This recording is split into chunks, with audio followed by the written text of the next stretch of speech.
Troy Polamalu had a kid. Where was I? No, not true. Anybody celebrating any big birthdays this year? Big ones. Yeah? Clap, clap. What's your name? Brendan, how old are you? About to be 21. Congratulations. Happy birthday. Don't drink. I had a big one this year. I turned 40 this year. I know, right? Clap, because I look good as hell, right? I was the only brown girl that grew up in like an all-white community, and I always felt so like upset and had low self-esteem because I didn't have blonde hair and blue eyes. Their skin doesn't hold up as well. Yeah. I used to dread proms and school functions. You know what my favorite thing is? Reunions. I know, right? I do look exactly the same. You didn't really hold up that well, did you? Maybe get some color touched up. Getting old is weird too, right? I got my first gray hair this year. Boo. Downstairs. Yeah. That totally messed me up too. I didn't know what to do. I had to go to a professional, right? Went to the bikini waxer, of course. Told her, I'm like, check it out. She got all George Bush on me. She was like, listen, what you want to do is napalm the entire region. Smoke them out of their holes. Now when I go to the bikini waxer, instead of asking for a Brazilian, I ask for the Vietnamese. Older is weird too, like I don't know how to handle it, and I have kids. And this year I decided to go with the Botox treatments.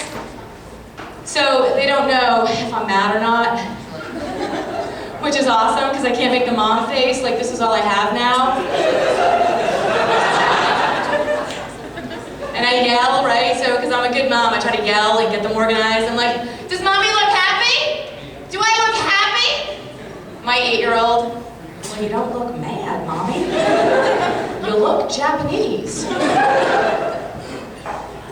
So I have to let you guys know up front that I am in fact 100% Pakistani. Applause for my people, that's awesome. It's usually crickets, thank you. It's been a great year for my people, huh? Woo! I'm a proud member of the Pakistani people. A lot of people don't peg my ethnicity right away, even my own people. I actually got in an argument with a Pakistani woman who told me I was falsifying my ethnicity. Finally, I said to her, you know what, lady? You win. You're right. My parents lied when they came to this country. They told everyone they were Pakistani Muslim immigrants so that I wouldn't have to grow up with the stigma of being known as Hawaiian. You win. I am the world's worst Muslim though. I don't practice the religion at all. So whenever I'm around other Muslim women, I just fake like I'm Latina instead. You don't have to say assalamu alaikum to me, honey.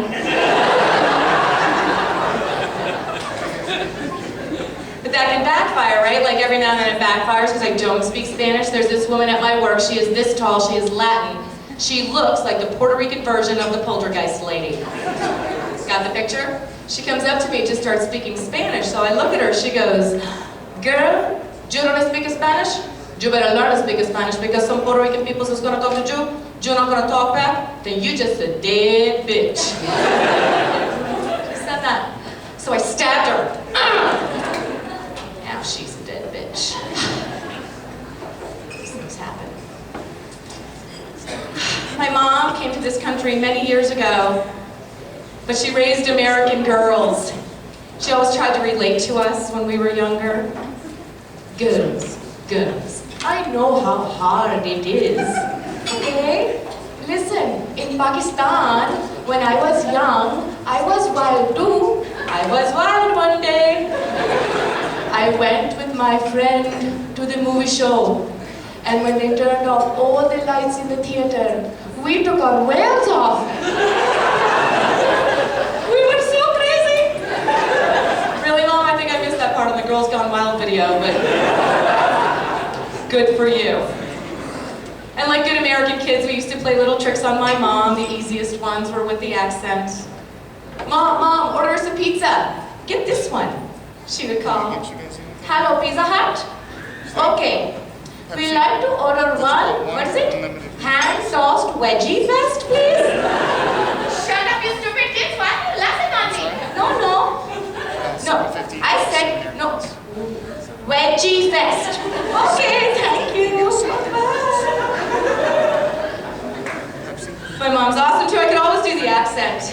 nobody understood our culture. I could call the school, pretend to be my mom, make up random reasons to get out for the day. Hello? Ruby cannot come to school today.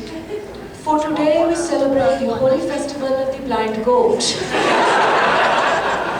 Thank you so much. Happy Blind Goat Day to you.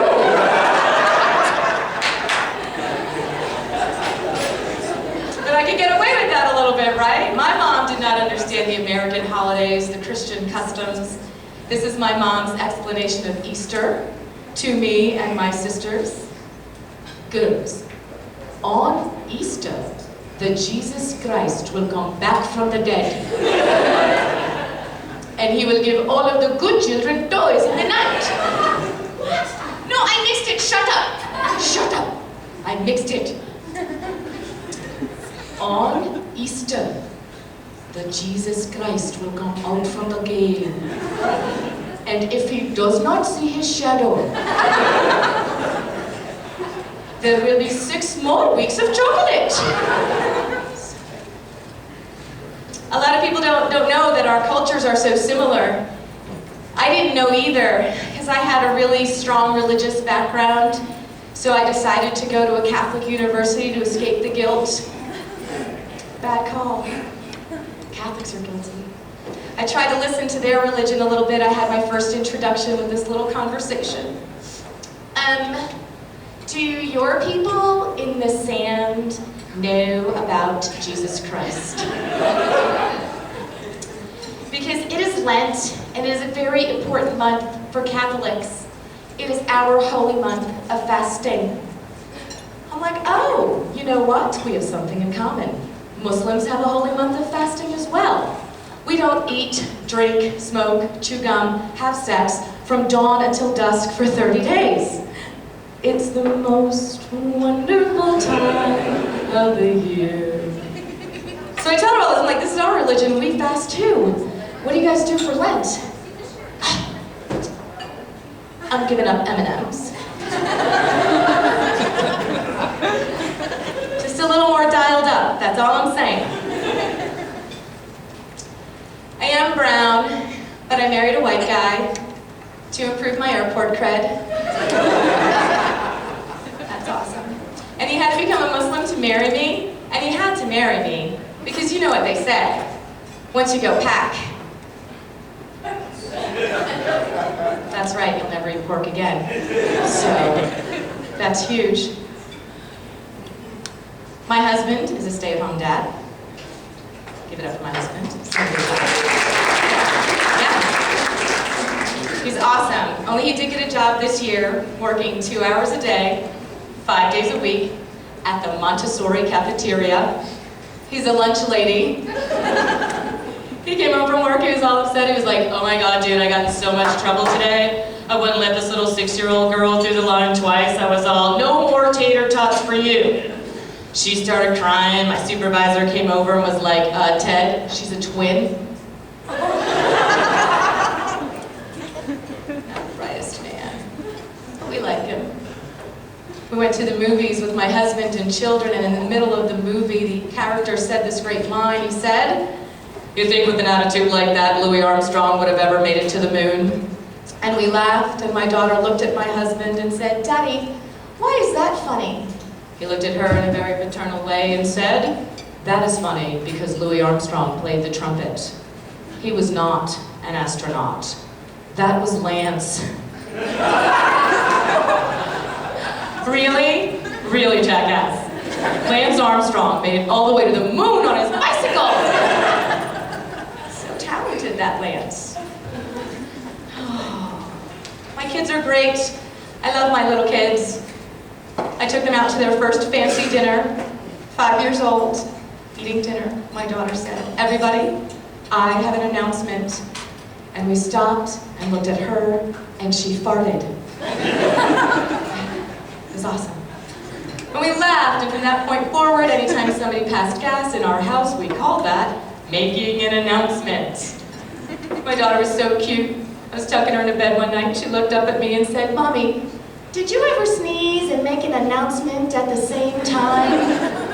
I I had to tell her, baby, ever since I had you, Mommy could do the bodily function hat trick. I can sneeze, make an announcement, and pee a little, all at the same time. There's a couple ladies laughing a little harder than the rest of you. You know what's up. These things happen. My kids always get into my things. This year, they got inside Mommy's once-a-month box from under the bathroom sink. Yeah. I come upstairs, they're peeling backs off stuff, putting things on the walls. I'm like, hey, what are you guys doing? My little one, we're playing stickers, Mommy. I'm like, yeah, those are Mommy's really expensive special stickers. Let's put them away now. So this year, when we put the Blind Goat Day tree up, they made all the ornaments out of Mommy's special box. I had ultra quilted trees.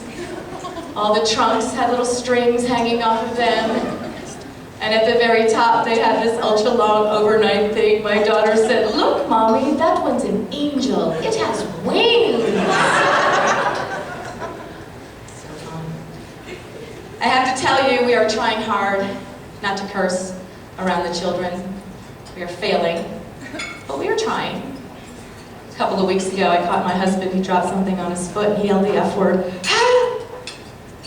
I was like, baby, you cannot say that in front of the girls. They are going to hear you, and they are going to repeat it. He said, oh, shut up. You curse all the time. I'm like, yeah, but I slid it in under the radar so they wouldn't have noticed. I would have said, oh, my effing foot. Till the day came when my daughter was 3.5, standing in the kitchen at the microwave, turned to me and said, Mama, are we making the fucking macaroni and cheese or not? Which was awesome. So now we pulled it all the way in. Instead of saying the entire curse word, we just say that first letter of the curse instead, which puts my kids in this bizarre Sesame Street where every day is brought to you by the letter F.